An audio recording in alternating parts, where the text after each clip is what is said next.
அந்த காட்டுல சோனா குருவிக்கு சொந்தமா ஒரு சின்ன வயல் இருந்துச்சு. அந்த வயல்ல அது அந்த தடவை தக்காளி பயிர் பண்ணியிருந்தது. அந்த வயல்ல இருந்து பழுத்த தக்காளிகளை பறிச்சுட்டு போய் வியாபாரம் பண்ணி அதிகமான பணத்துல தன்னுடைய குடும்பத்தை நடத்திக்கிட்டு இருந்துச்சு. ஒரு நாள் சோனா குருவியோட கடைக்கு கோரிக்காகம் வந்துச்சு.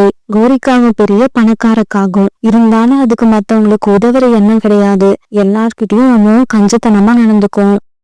அந்த சமயத்துல ஒரு வயதான பறவை அந்த இடத்துக்கு வந்து கோரிக்காகத்துக்கிட்ட பிச்சை கேட்டுச்சு. மகளே, நான் ரொம்பவும் பசியில இருக்கேன். நீ பணம் கொடுத்தன்னா அந்த பணத்துல எதையாவது வாங்கி சாப்பிட்டு என்னோட பசியை போக்கிப்பேன். அப்பப்பா, எந்த இடத்துக்கு போனாலும் உங்க தொல்லை தாங்கல. வீட்டை விட்டு வெளியே கிளம்பி வந்தா உங்க முகத்துலதான் முழிக்க வேண்டியிருக்கு. கொஞ்சம் தக்காளி வாங்கலாம்னு வந்தேன், அதை கூட வாங்க விடாம எனக்கு தொந்தரவு கொடுக்குறீங்க. இப்படி சொன்ன கோரிக்காகம் தக்காளி கூட வாங்காம அங்கிருந்து பறந்து போயிடுச்சு. மகளே, உன்னோட வியாபாரத்துக்கு எடுத்துட்டேன்னு கோவமா இருக்கியம்மா? இல்லம்மா, அப்படியெல்லாம் இல்ல. உங்களுக்கு கொடுக்கறதுக்கு என்கிட்ட பணம் இல்ல, ஆனா என்கிட்ட தக்காளி இருக்கு. இதுல 2 தக்காளியை சாப்பிட்டு நீங்க உங்க பசிய போக்கிக்கோங்க. இப்படி சொன்ன குருவி 2 தக்காளியை எடுத்து அவங்க கிட்ட கொடுத்துச்சு. பிறகு பசியில இருந்த அந்த பாட்டியும் அந்த தக்காளிய வாங்கி சாப்பிட ஆரம்பிச்சாங்க. பிறகு கொஞ்ச நேரம் வேற யோசனையில இருந்த சோனா குருவி மறுபடியும் பார்த்தப்ப அந்த வயதான பறவை அங்க இல்ல. இங்கதான் உட்காந்து தக்காளியை சாப்பிட்டுக்கிட்டு இருந்தாங்க, அதுக்குள்ள எங்க போனாங்க? இப்படி யோசிச்சு சோனா குருவி அந்த கடைக்கு காய்கறி வாங்க 2 பறவைகள் வந்த உடனே அந்த வயதான பறவையை பார்த்ததை சுத்தமா மறந்து போய் வியாபாரத்தை கவனிக்க ஆரம்பிச்சது. பிறகு அன்னைக்கு சாயங்காலம் வீட்டுக்கு போன சோனா குருவி தன்னோட குழந்தைங்களுக்கு நல்ல விதமா உணவு சமைச்சு கொடுத்தது. பிறகு எல்லாரும் சாப்பிட்டு முடித்த உடனே தங்களோட படுக்கையில படுத்து தூங்க ஆரம்பிச்சாங்க. அந்த சமயத்துல பயங்கர இடியோட மழை பெய்ய ஆரம்பிச்சது. மழை பெய்யுற சத்தத்தை கேட்டதும் ரொம்பவும் பயந்து போன சோனா குருவி ஜன்னல் வழியா மழை பெஞ்சுக்கிட்டு இருக்கிறத ரொம்பவும் வருத்தத்தோட பார்க்க ஆரம்பிச்சது. கடவுளே, எங்க மேல கொஞ்சம் கருணை காட்டு. மழை ரொம்பவும் அதிகமா பெஞ்சா என்னோட வயல்ல இருக்கிற தக்காளி செடிகள் எல்லாம் தண்ணீர்ல மூழ்கி அழுகி போயிடும். சோனா குருவி இப்படி கடவுள்கிட்ட வேணுனாலும் அன்னைக்கு ராத்திரி பூரா மழை நிக்கவே இல்லை. விடிகிற வரைக்கும் மழை பெஞ்சுக்கிட்டே இருந்தது. மறுநாள் பொழுது விடிஞ்சிச்சு. இப்படி பெஞ்சுக்கிட்டு இருந்த மழை மறுநாள் பொழுது விடிஞ்சதுக்கு அப்புறம் தான் நின்னுச்சு. உடனே சோனா குருவி அவசர அவசரமா தன்னுடைய வயலுக்கு பறந்து போச்சு. சோனா குருவி தன்னுடைய வயலுக்கு போய் பார்த்தப்ப அதோட வயல் பூரா தண்ணீர்ல மூழ்கி கிடந்துச்சு. அந்த வயல்ல விளைஞ்சிருந்த தக்காளி செடிகள் எல்லாம் கீழே விழுந்து கிடந்தது. அதை பார்த்து சோனா குருவி கண்ணீர் விட்டு அழ ஆரம்பிச்சது. என்னோட மனசுல இருந்த தெம்பு, தைரியம் எல்லாமே போயிடுச்சு. என்னுடைய 6 மாசம் உழைப்பு இந்த மழை நீர்ல கரைஞ்சு போயிடுச்சு. எனக்கு இந்த விவசாயத்தை விட்டா வேற எந்த வேலையும் தெரியாது. இதுக்கப்புறம் நானும் என்னோட குழந்தைகளும் எப்படி சாப்பிட போறோம்னு எனக்கு தெரியல. இப்படி ரொம்ப நேரம் அங்க உட்கார்ந்து அழுதுகிட்டு இருந்த சோனா குருவி பிறகு தன்னுடைய வீட்டுக்கு பறந்து போச்சு. கொஞ்ச நாட்கள் வீட்டுல இருந்த மல்லிகை பொருட்களை வச்சு சோனா குருவியும் அது குழந்தைங்களும் சாப்பிட்டுட்டு இருந்தாங்க. 2 வாரத்துக்கு அப்புறம் வீட்டுல இருந்த மல்லிகை பொருட்கள் காலி ஆயிடுச்சு. அம்மா, எனக்கு பசிக்குது. அம்மா, எனக்கும் பசிக்குது. குழந்தைங்க பேசுறது சோனா குருவியோட காதுல விழுந்தாலும் அதுக்கு எந்த பதிலும் சொல்லாத சோனா குருவி சில மாதிரி அப்படியே உட்கார்ந்து இருந்தது. பிறகு ரொம்ப நேரம் கழிச்சு சுய உணர்வுக்கு வந்த சோனா குருவி தன்னோட குழந்தைங்க கிட்ட இப்படி பேச ஆரம்பிச்சது. குழந்தைங்களா, கொஞ்ச நேரம் பொறுமையா இருங்க, நான் எப்படியாவது உங்களுக்கு உணவு எடுத்துட்டு வரேன். இப்படி சொன்ன சோனா குருவி பிறகு வீட்டை விட்டு வெளியில வந்து கோரிக்கா வீட்டுக்கு பறந்து போச்சு. கோரியக்கா, எனக்கு ஒரு 2 கிலோ அரிசி கடனா கொடுங்க. வீட்டுல சமைக்கிறதுக்கு எதுவுமே இல்ல. உங்க வீட்டுல சமைக்கிறதுக்கு எதுவும் இல்லைன்னா அதுக்கு நான் என்ன பண்ணுவேன்? எங்க வீட்டுல கடனா கொடுக்கற அளவுக்கெல்லாம் அரிசி இல்ல. நீ வேற எங்கேயாவது போய் கேட்டு பாரு.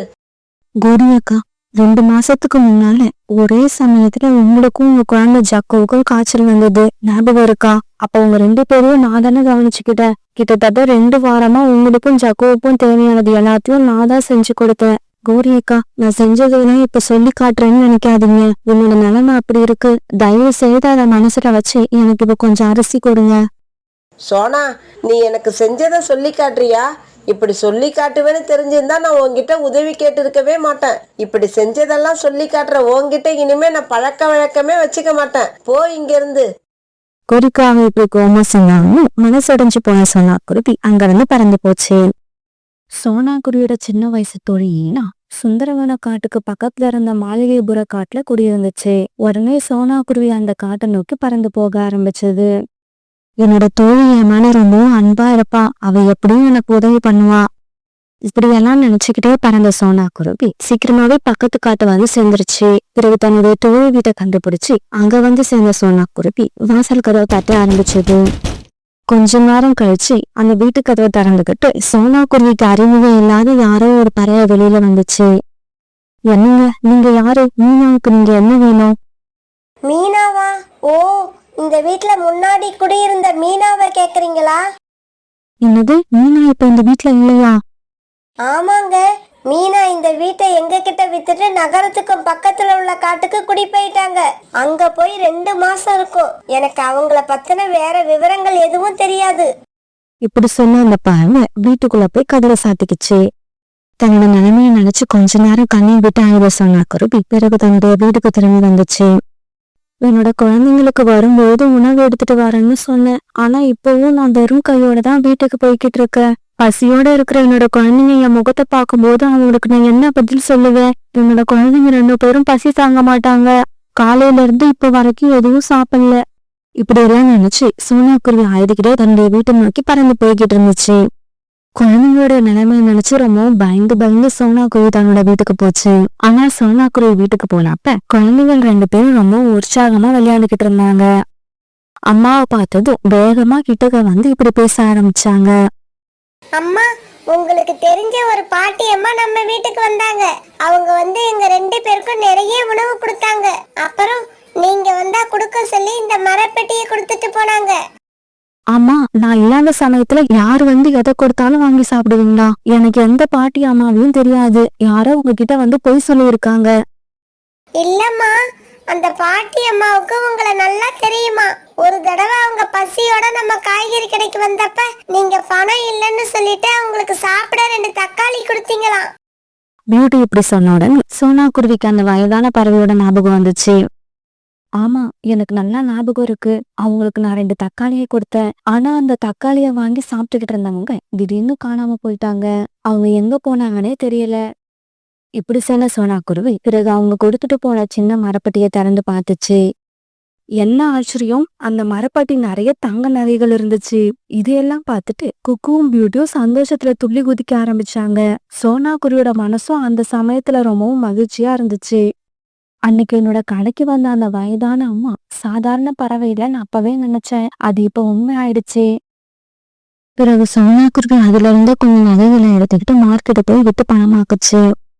அந்த பணத்தை வச்சு தன்னோட குழந்தைங்களுக்கு தேவையான உணவுப் பொருட்களை வாங்கிட்டு மகிழ்ச்சியோட வீட்டுக்கு திரும்பி போச்சு. வீட்டுக்கு போன சோனா குருவி தன்னோட குழந்தைங்களுக்கு அந்த உணவை கொடுத்து சாப்பிட சொல்லி அதை பார்த்து சந்தோஷப்பட்டுச்சு. பிறகு சோனா குருவி கொஞ்சம் நகைகளை வித்து ஒரு பெரிய காய்கறி தோட்டத்தையும் ஒரு அழகான வீட்டையும் சொந்தமாக்கிடுச்சு. இதையெல்லாம் பார்த்த கோரிக்கானத்துக்கு வயிற்றுச்சல் தாங்க முடியல. உடனே சோனா குருவி கிட்ட நேரா போய் இப்படி பேச ஆரம்பிச்சது. நீயும் உன்னோட குழந்தைங்களும் சாப்பாட்டுக்கே வழி இல்லாம இருந்தீங்க. ஆனா இப்ப நீ ரொம்ப வசதியா மாறிட்ட. இந்த வசதியான வாழ்க்கை உனக்கு எப்படி வந்துச்சு? எங்கேயாவது திருடுனியா இல்ல கொள்ள அடிச்சியா? எதுவா இருந்தாலும் இந்த அக்கா கிட்ட மனசு விட்டு சொல்லு. நான் யார்கிட்டயும் சொல்ல மாட்டேன். கோரி அக்கா, உங்க மனசு எப்படி இருக்கோ உங்க சிந்தனையும் அதே மாதிரி இருக்கு. இதையெல்லாம் நான் திருடவும் இல்லை, கொள்ளையடிக்கவும் இல்லை. இப்படி ஆரம்பிச்ச சோனா குருவி பிறகு நடந்த எல்லாத்தையும் கோரிக்காங்கத்துக்கிட்ட சொல்லுச்சு. அப்படியா? அந்த வயதான கிழவிக்கு 2 தக்காளியை கொடுத்ததால நீ இவ்வளவு பெரிய ஆளா ஆயிட்டியா? இது முன்னாடியே எனக்கு தெரிஞ்சிருந்தா அந்த கிழவிக்கு நான் 100 ரூபாய் கொடுத்திருப்பேன். அந்த கேள்வி எங்க இருந்தாலும் நான் விடமாட்டேன். எப்படியாவது தேடி போய் உதவி செஞ்சே தீருவேன்.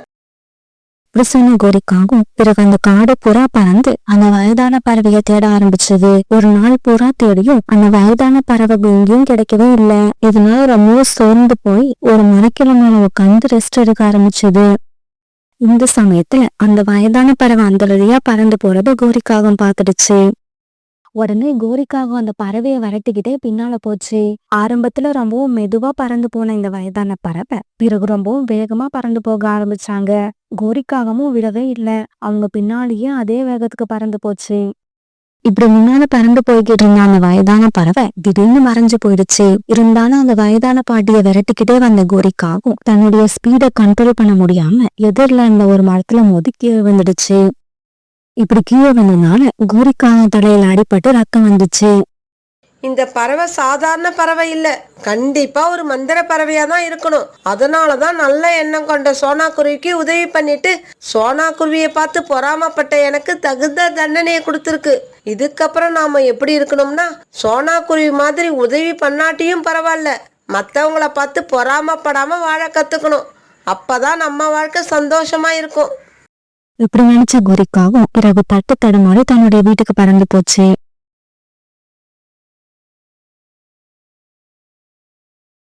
காலுக்காவும் ஒரு காட்டுல தனியா வாழ்ந்து வந்துச்சு. இந்த காலுக்காவும் அந்த காட்டுல உள்ள பறவைகளை மிரட்டி அவங்க கிட்ட இருக்கிற உணவுப் பொருட்களை வாங்கி அதை சாப்பிட்டு தன்னுடைய காலத்தை ஓட்டிக்கிட்டு இருந்தது. ஒரு நாள் காலுக்காகவும் சாகர் புறா வீட்டு கதவரமும் வேகமா தட்ட ஆரம்பிச்சது. ஏய் சாகர், சீக்கிரமா கதவை திறந்துக்கிட்டு வெளியில வந்து எனக்கு கொடுக்க வேண்டிய மாமூலை கொடுத்துட்டு போ. இன்னும் நிறைய இடம் போக வேண்டி இருக்கு. இப்ப நீ கதவை உடனே திறக்கலன்னா நடக்கிறதே வேற. காலுக்காக இப்படி கோவமா சொன்னாலும் சாகர் புறா கதவை திறந்துக்கிட்டு வெளியில வந்துச்சு. இப்படி வெளியில வந்த புறா ஒரு கிண்ணத்துல அது வீட்டுல இருந்த உணவை எடுத்துட்டு வந்திருந்தது. காலு சார், வீட்டு கதவை தட்டும் போது கொஞ்சம் மெதுவா தட்டுங்க. ஏன்னா என் வீடு ரொம்ப பழசு. நீங்க தட்டுற வேகத்தை பார்த்தா கதவை உடைச்சிடுவீங்க போல இருக்கு. இங்க பாரு, அதிகமா பேசக்கூடாது. நான் கதவை வேகமா தட்டக்கூடாதுன்னு நினைச்சின்னா நான் வர்றதுக்கு முன்னாடியே எனக்கு கொடுக்க வேண்டிய உணவை எடுத்துக்கிட்டு வாசல்ல வந்து நில்லு. அதை விட்டுட்டு எனக்கு ஆர்டர் போட நினைக்காத. இப்படி சொல்ல காலுக்காவும் பிறகு சாகர் புறா கொடுத்த உணவை எடுத்துக்கிட்டு அங்க இருந்து பறந்து போயிடுச்சு. இந்த மாதிரி அந்த காட்டுல உள்ள பறவைகளை பயமுறுத்தி அவங்க வச்சிருக்க உணவுப் பொருட்களை வாங்கிட்டு போறதுதான் காலுக்காகத்தோட வேலை. காலுக்காக அந்த காட்டுல இருக்கிற வயதான பறவைகள், உடல்நிலை சரியில்லாத பறவைகள், இப்படி யாருக்கும் காட்டாது. அம்மா இந்தாங்க, நான் உங்களுக்காக கொஞ்சம் கிச்சடி பண்ணி எடுத்துட்டு வந்திருக்கேன், இத சாப்பிடுங்க. சோனா குருவி அந்த காட்டுல இருக்கிற வயதான பறவைகளுக்கு அதால முடிஞ்ச உதவியை எப்பவுமே செய்யும். அந்த மாதிரிதான் இன்னைக்கு வயதான காலத்துல தனியா வாழ்ந்துகிட்டு இருந்த அந்த பறவைக்கு கொஞ்சம் கிச்சடி எடுத்துட்டு வந்து கொடுத்துச்சு. மகளே, உனக்கு ரொம்பவும் நன்றிமா. எனக்கு வயசானதுல இருந்து யாருமே என்ன கண்டுக்கிறது கிடையாது, என் கூட பேசுறதும் கிடையாது. ஆனா நீ அப்படி இல்ல. உன்னால முடிஞ்சப்பெல்லாம் எனக்கு கொண்டு வந்து ஏதாவது உணவு கொடுத்துட்டு போற. நீ ரொம்ப நல்லா இருக்கணும். இந்த வயதான பறவை இப்படி சொன்ன உடனே சோனா குருவி அங்கிருந்து பறந்து போயிடுச்சு.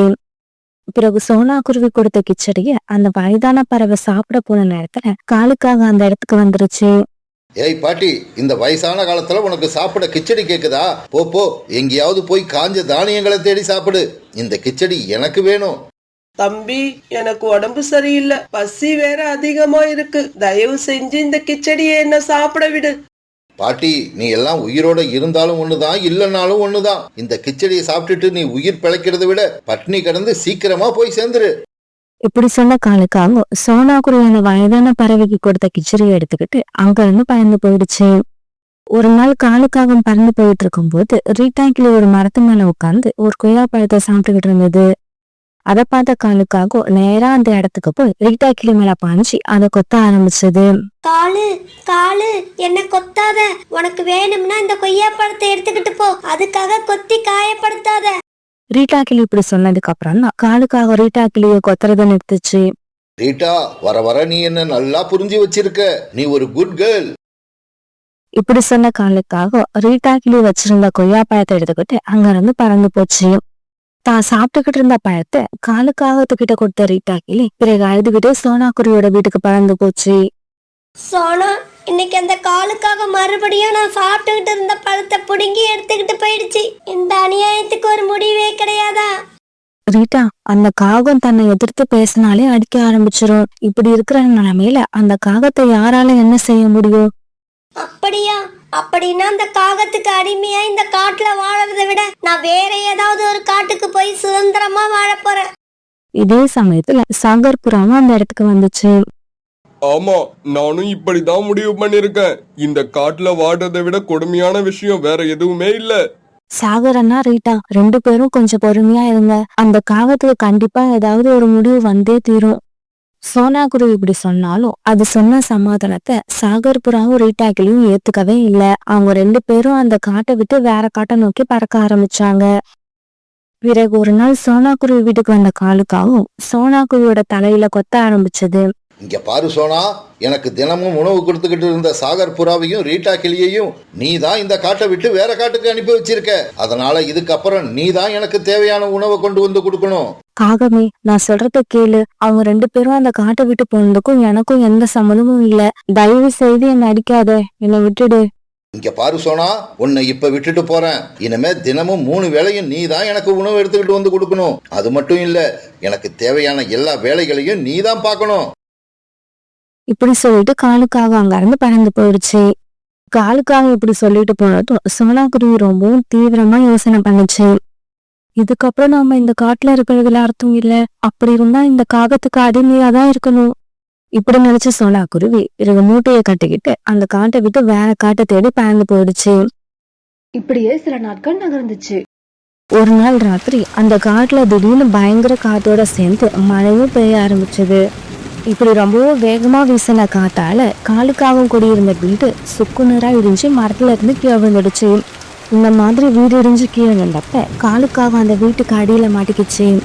பிறகு எப்படியோ கஷ்டப்பட்டு காலுக்காகவும் கொஞ்சம் கொஞ்சமா நகர்ந்து வீட்டுக்கு அடியில இருந்து வெளியே வந்துச்சு. இருந்தாலும் வீடு இடிஞ்சு மேல விழுந்ததால காலுக்காகத்தோட ஒரு பக்கம் ரக்கையில ரொம்பவும் காயப்பட்டுடுச்சு. அதனால காலுக்காகத்தால இப்ப பறக்கவே முடியல. அந்த சமயத்துல மழையும் சுத்தமா நின்னு போயிருந்தது. அந்த சமயத்துல உணவு தேட போயிட்டு இருந்த ரோனி குருவிய பார்த்த காலுக்காகவும் அதை கூப்பிட ஆரம்பிச்சது. ரோனி, ரோனி, இங்க வா. நான் ரொம்பவும் ஆபத்தான நிலைமையில இருக்கேன். எனக்கு உதவி பண்ணு. காலுக்காக இப்படி சொன்னதும் ரோனி குருவி காலுக்காக பக்கத்துல போய் உட்கார்ந்தது. ரோனி, நான் இப்படியே இருந்தா இறந்து போயிடுவேன். தயவு செஞ்சு என்னை எப்படியாவது தூக்கிக்கிட்டு போய் ஒரு நிழலான இடத்துல படுக்க வை. ஏய் காகமே, அந்த நாள் உனக்கு ஞாபகம் இருக்கா? ஒரு நாள் உனக்கு நான் உணவு கொடுக்கலன்ற கோவத்துல என்னோட சின்ன குழந்தைய வீட்டுல இருந்து கீழே தள்ளி விட்டுட்டேன். அப்படி கீழே விழுந்த என்னோட குழந்தை 2 நாள் தான் உயிரோட இருந்தது. அதுக்கப்புறம் இறந்து போயிட்டான். அவ்வளவு கொடுமையை செஞ்ச நீ இப்ப இந்த நிலைமையில இருக்கிறத பார்க்கும்போது உனக்கு உதவி செய்யணுங்கிற எண்ணம் எனக்கு வரல. அதுக்கு பதிலா நீ இந்த நிலைமையில இருக்கிறத பார்க்க எனக்கு ரொம்ப சந்தோஷமா இருக்கு. இப்படி சொன்ன ரோனி குருவி பிறகு அங்க இருந்து பறந்து போயிடுச்சு. இப்படி பறந்து போன ரோனி குருவி வேற ஒரு காட்டுல வாழ்ந்து வந்த தன்னுடைய நண்பர்களை போய் பார்த்து இந்த விஷயத்த சொல்லுச்சு. நண்பர்களே, நீங்க எல்லாரும் இப்ப நம்ம காட்டுக்கு தாராளமா வரலாம். அந்த காகத்தால இப்ப உங்களை எதுவும் பண்ண முடியாது. இப்படி சொல்ல ஆரம்பிச்ச ரோனி குருவி பிறகு நடந்த கதை எல்லாத்தையும் தன்னுடைய நண்பர்கள் கிட்ட சொல்லி முடிச்சது. ஆமா, நான் சொல்றது உண்மைதான். அந்த காகத்தோட கதை முடிஞ்சு போயிடுச்சு. இதுக்கப்புறம் அந்த காகத்தால வாழ்நாள் முழுக்க பறக்கவே முடியாது. சாகர் அண்ணா, எனக்கு கூட இந்த காட்டுக்கு வந்ததுல இருந்து இங்க இருக்கவே பிடிக்கல. அந்த காகத்தோட தொல்லை இதுக்கப்புறம் இல்லைன்னு தெரிஞ்சதுக்கு அப்புறம் நம்ம மறுபடியும் அந்த காட்டுக்கு போறது தப்பே இல்ல. ஆமா சோனா, நீ சொல்றது சரிதான். அந்த காகத்தால நம்மள எதுவும் செய்ய முடியாதுங்கிற நிலைமை வந்துடுச்சு. இதுக்கப்புறம் நாம அந்த காட்டுக்கு போய் நிம்மதியா வாழலாம். இப்படி பேசிக்கிட்ட பறவைகள் பிறகு மறுபடியும் தங்களோட காட்டு நோக்கி பறந்து போனாங்க.